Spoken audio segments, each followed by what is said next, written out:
মস্কোর কনকনে শীতের মধ্যেই এক ব্যতিক্রমী আয়োজন।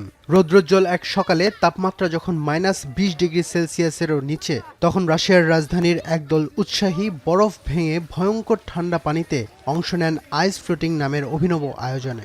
লাল রঙের বিশেষ পোশাক পরে বরফ ঠান্ডা পানিতে ভেসে থাকা এই মানুষগুলোকে দূর থেকে যেন মহাকাশচারীর মতোই দেখাচ্ছিল। বিশেষভাবে তৈরি এই থার্মাল স্যুট পরে 20 থেকে 40 মিনিট পর্যন্ত আইস ফ্লোটিংয়ে ব্যস্ত এই উৎসাহীরা। এই স্যুট শরীরের তাপমাত্রা ধরে রাখে, ফলে প্রশিক্ষণহীন ব্যক্তিরাও নিরাপদে এই অভিজ্ঞতা নিতে পারেন।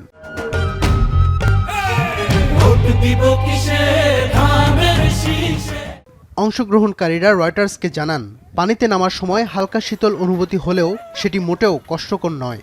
На мне одежда внутри, и сверху этот костюм. И я ощущаю, как в бане. И поэтому я такое удовольствие получаю от купания. Ну, чуть-чуть было тяжело держаться на воде. Как бы хотелось поплавать, а ты чуть-чуть ограничено движение. এই কার্যক্রমটি এর আগে স্ক্যান্ডিনেভিয়া ও রাশিয়ার উত্তরাঞ্চলে জনপ্রিয় হয়ে ওঠে।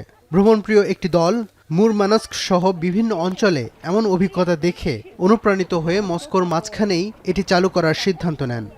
У нас с командой возникла идея организовать айслоунинг прямо в Москве.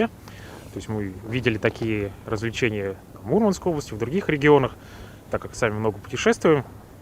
Вот, и да, решили попробовать запустить такой проект прямо.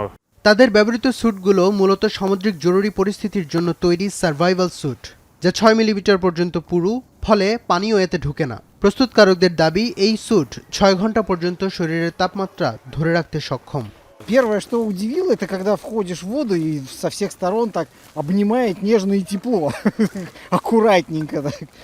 Очень было необычно. То есть это не похоже на обычную воду, там вот на стандартное купание. То есть в костюме, в теплом, оно так. একজন অংশগ্রহণকারী বলেন, পানিতে নামার সঙ্গে সঙ্গেই চারদিক থেকে এক ধরনের কোমল উষ্ণতা শরীরকে জড়িয়ে ধরে, যা একেবারেই ভিন্ন অনুভূতি। Что-то между купанием в море, купанием в грязи на юге России, которая выталкивает, и какой-то зимней экзотикой.